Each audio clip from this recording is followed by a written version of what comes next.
new shirt, crappy cartoons and movies, and camera, and I'm back, folks. Welcome back to Cartoon Corner. I'm your host, Whyboy. I had a great vacation. The beautiful sun, the movies that I bought, the movies that I watched, it was all just relaxing.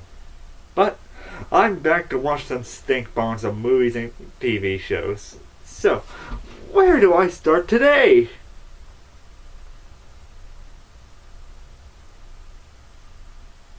Ah, crap.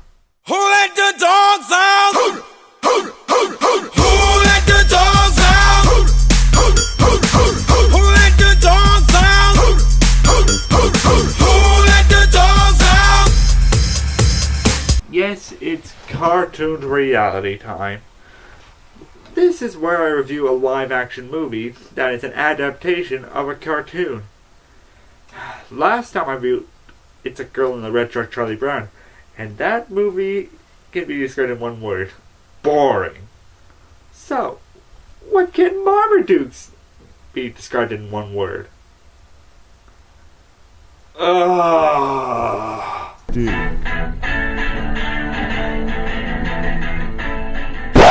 Actually, no, I don't need a voiceover bit for this review. We all know that this movie was bad. We all know it. This thing is ungodly predictable, ungodly irritating. And you can all see that just from the trailer. What was your first reaction when you saw the trailer for this movie? Hey there, I'm Marmaduke. You had a sickening feeling in your stomach that Hollywood just ran out of ideas completely and chose to do a movie off a one-panel comic strip. And quite honestly, after reading the comic, it's not all that good. Well, it's better than the Family Circus, but it's still not all that good. So, how can a subpar comic become a movie? I have no idea, but let's find out what they did anyways. This is Marmaduke. We start off with Owen Wilson talking about being a tall, awkward teenager in school. High school. Look familiar? Yeah. Being a teenager, it can be rough. I'm not gonna lie to you. But if you're a teenager and the world doesn't fit you, you're totally hoed. And the harder you try to fit in, the more awkward it gets. But if you think being a big, awkward teenager is about the worst thing that can happen to you, try being a 200-pound teenage dog with a radar dish wrapped around your neck. Oh great, that's one unfunny joke and we aren't even 2 minutes into the movie. Wonderful. Anyway, we meet our main character, Marmaduke, voiced by Owen Wilson. And is it just me, or is his acting not exactly in the style of Marmaduke's character from the comics? Okay, let me be clear. In the comics, the dog of Marmaduke didn't have that much of a character. So they're willing to have some artistic freedom with that. But after reading the comic a lot in preparation for this movie, this is where I got out of it. Marmaduke is a dog who thinks he's a little boy who just loves to play around in the mud and just be all goofy and hyperactive. The Marmaduke in this movie, he's not a child. It's just a dog. It's just a normal talking dog movie that just has Marmaduke's name slapped on the title. This could have been called anything and it wouldn't have changed anything. So, that's great. Only about 5 minutes into the movie, and I don't think even the name is proper for this movie. Wonderful. So, apparently the beginning of the movie is doing in this sort of documentary commentary style, as Marmaduke talks directly into the camera and talks about his life, even though in the rest of the movie he doesn't do that at all. Well, at least we can hear Marmaduke's hilarious commentary in the beginning of the movie, can't we? We Which is why I think she doesn't even care when I help myself. Come to Daddy. Hot cheese! Oh, hot cheese! Thank God this is only in the beginning. Anyway, we meet the rest of the Marmaduke family. We meet Brian, Barbara, Debbie, Sarah, and his owner Phil. Or aka the stereotypes. You know, the gamer son, the teenage girl, the baby, the housewife, and the workaholic father. You know, everything that makes a totally crappy family movie. But this has Marmaduke in it, so it must be good. Oh, and I forgot the cat of the family, who, by my knowledge, wasn't never in the comics, but he's there anyways. And he's played by George Lopez. And he does a great job in this movie. In fact, he even won a Razzie Award for Worst Supporting Actor. Way to go, George! Anyway, Marmaduke gets into all sorts of shenanigans around the house, even farting in his owner's bed. Wait for it. Wait for it. Marmaduke!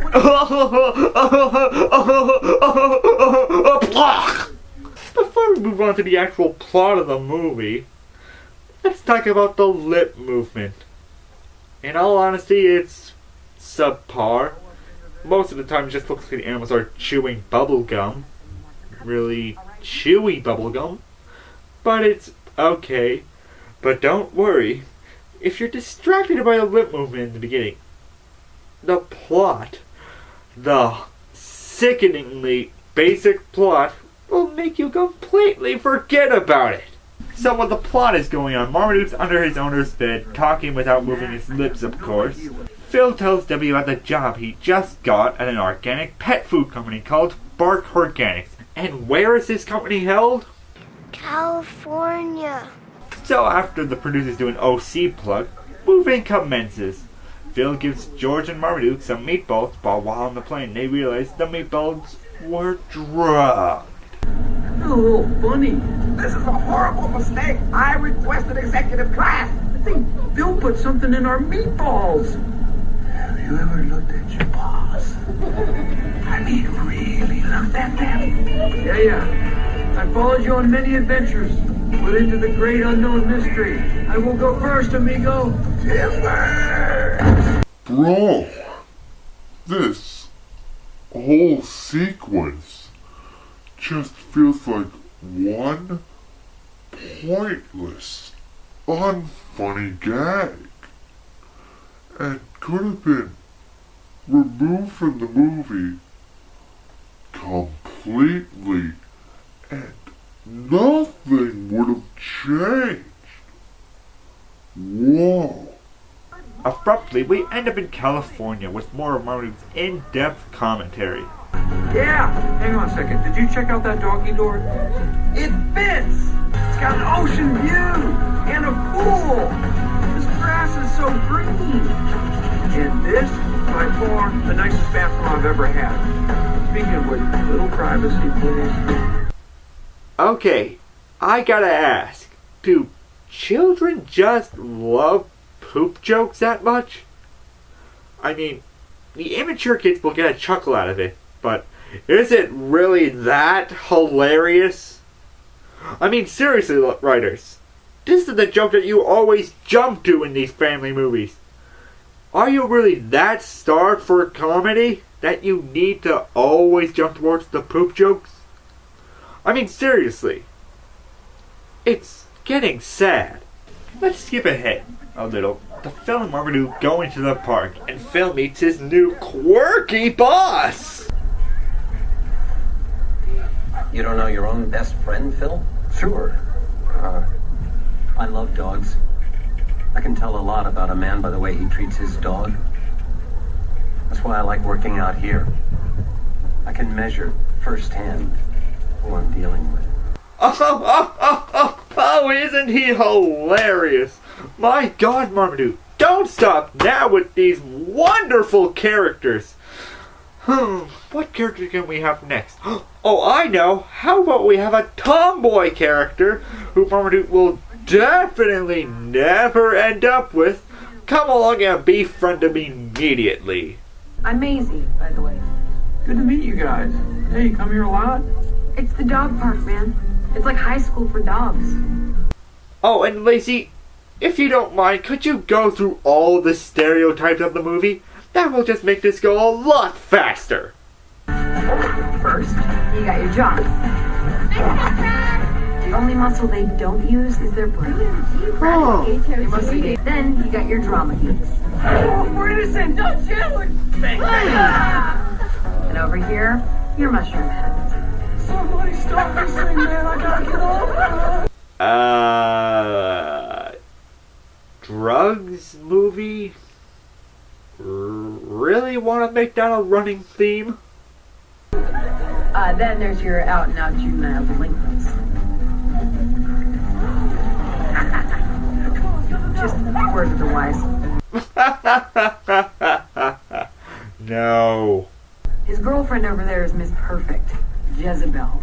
And he's super jealous, so stay away from her. The beautiful dog of the movie. I'm sure Marmaduke will end up with that dog. I'm almost positive. Who are those guys? The pedigrees, aka trouble. They're rich, and they're spoiled, and they act like their fleas don't bite. It's ridiculous. You can tell their pedigree because they sit on top of rocks. Like gods. Well, this is starting to get boring. How about we get the cliche plot rolling? When Marmaduke meets the bully of the dog kingdom, and he's mocked by the dogs for the crime of being different. Marmaduke tells them he's not different, but then a bee lands on his nose, and he's made quite a fool. Bark Organics dominates the California market. With our product recognition and quality, we're in a position to crush the competition. So, Dorothy, why have I called you all the way from Kansas? Why have I been through 6 marketing directors in the last year? Because I want Bark Organics on the shelves in every Petco in the country. I can't see! I won't let you down, sir. Oh! God! Oh! God! Oh! Oh my God, did he break his neck? Oh my! Oh! Oh, good. Good, he's fine. Now he can just get up, go to the hospital, and see about his back. A lot more than that.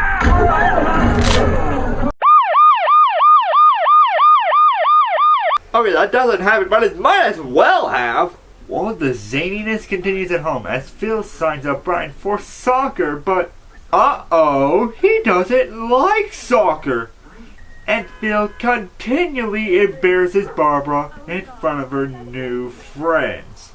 Oh, that insensitive ninny. Will he ever learn to put his family before work and truly understand his family? Short answer, yes! After the family goes to sleep, Marmaduke gets up and goes to hang out with Lacey and her posse. And that mainly includes abusing CG to make him do DDR. No one puts Dookie in a corner. Duke's got some moves. Oh, you ain't seen nothing yet. Woo! Can't make up your mind. Time to get funky. You know, I said the lip moves were okay. This is repulsive. 360 on the big dog. I'm really sorry, guys. My bad. No sweat. I needed to get a Wii anyway. Oh, a Nintendo Wii plug-in. That's wonderful, movie. You're not only terrible, but you're also a corporate whore. Next, Marty and the posse meet up with the scary big dog of the movie that I'm sure won't turn out to be the prophet of the movie. You know, the character that always goes to the main character, you should do what you haven't been doing this entire movie, and then the problem is completely solved after that. I'm sure he won't turn out to be that. Then Marmaduke's posse goes to the Pedigree's party to be mocked once again. I don't care how freakishly large you are, donkey boy. We all know that inside, you're just a scared little pop! Brave Sir Robin ran away. No! Bravely ran away, away. I didn't! When danger reared its ugly head, he bravely turned his tail and fled. Yet brave Sir Robin turned about I didn't! and gallantly he Now Marmaduke has had enough. How can he gain the respect of these one-dimensional bullies? by nearly beating George Lopez to death. That'll work!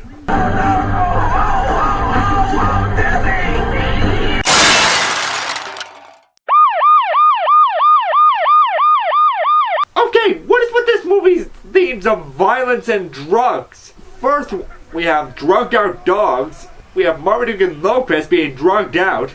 Then we have the boss almost breaking his back. And now we have a cat being mangled. I think I need to call the police on this movie. Or on myself for watching this crap. Well, thanks to his cat mangling, Marmaduke is now the top dog of the crew. But the bully is angry about this. It was a cat. It's not like he killed it. I don't care. Now let's move on to the Psychedelic dog surfing contest organized by Phil. Just go with it. So after Marmaduke wins the surf contest using CG, of course, Marmaduke gets in trouble when the bully dog starts a fight destroying the stage. Ending with Phil getting a stern warning from the boss. Get your dog under control. You understand? Next we have a predictable montage of Marmaduke being cool and being a douchebag to all of his old friends. But Lacey has had enough and she has to speak up. Hey, Maisie, what's up? You don't give a steaming pile about us anymore, so cut the act, alright? We took you in. We were your friends, and you just sit over here and act like we're dirt. What did they put in your kibble this morning? What's the big deal? We were just spitballing ideas. You'd think she'd be thrilled I used one. You don't get it, do you? She gave you pig cow. She likes you. At least she did until you turned your back on us and became a big phony baloney sellout. Yes, the pig, Marmaduke. The pig! It was an important plot point and you don't even remember it. Oh wait, no, that's the audience. Nevertheless, when Phil and the family leave the house one night for Phil to ignore them on a boat, Marmaduke throws a humongous dog party, y'all! And everything is all rad and psychedelic and other words that the writers wish they thought of while writing this. Until the bully comes in and with proof saying that Marmaduke is a liar and faked his cool deed of nearly killing George Lopez. Quite honestly, if you look at the footage, he nearly killed the cat, so I don't know what he's talking about. So not only does Marmaduke lose his street cred, but his family comes home and the house is still a mess. Uh-oh. So with the family pissed off at Marmaduke and no friends, Marmaduke makes the cliche decision of running away. Moving back to the workaholic father plotline, Debbie kicks Phil onto the couch because he's been a bit of an ass. But when Phil wakes up, Marmaduke has given him straight up everything to show him that he has been a bit of an asshole. So he says screw off to work and goes out with the family to find his immensely unfunny canine. Meanwhile, Marmaduke, after talking to the scary dog, learns that he has been an asshole too, and goes to apologize to Lacey in the middle of a police blocked off area. This can only end well.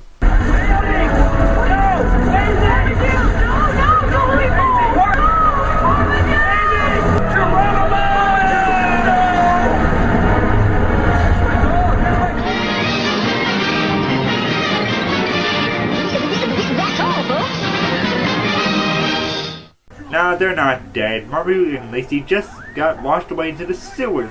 Luckily, the rescue workers are able to save Lacey. Unluckily... But have no fear, Phil is here to save Marmaduke from drowning in the cleanest sewage I've ever seen. I'm not gonna let you go. I can't do it. I promise. Let go and I'll catch you. Kill everybody, come on.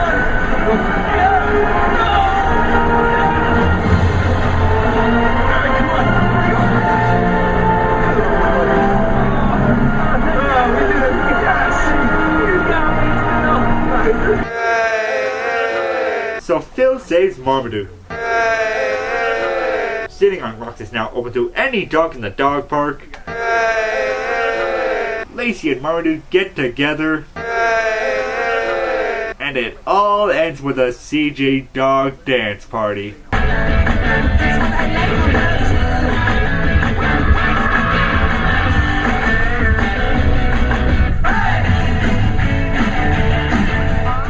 Bark Organics. Give your pet the best. Naturally. It's still pretty rough. What do you think? I love it. Great job. Oh, thanks, Deb.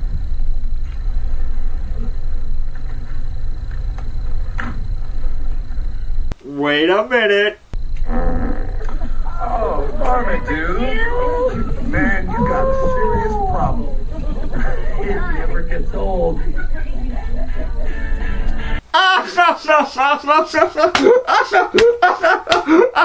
Oh, Marmaduke, you're such a clown. You're a cliched piece of crap, Marmaduke, and you should burn in hell for it. That movie sucked. The story's completely generic and predictable. All the characters are just cardboard cutouts. Oh yeah, and the CG, while passable in the lip movements, is seriously abused when doing the dancing bits or anything else, to it almost being appalling to watch. But really, what did you expect from Marmaduke? I expected a hastily stitched together piece of crap that could have been about a talking orangutan, and the story would have been pretty much the same. And that's exactly what I got. And it also helps to think that it could have been worse. I mean, they could have made a family circus movie. Oh, God! Oh. This is Whyboy of Cartoon Corner, and I'll see you next time.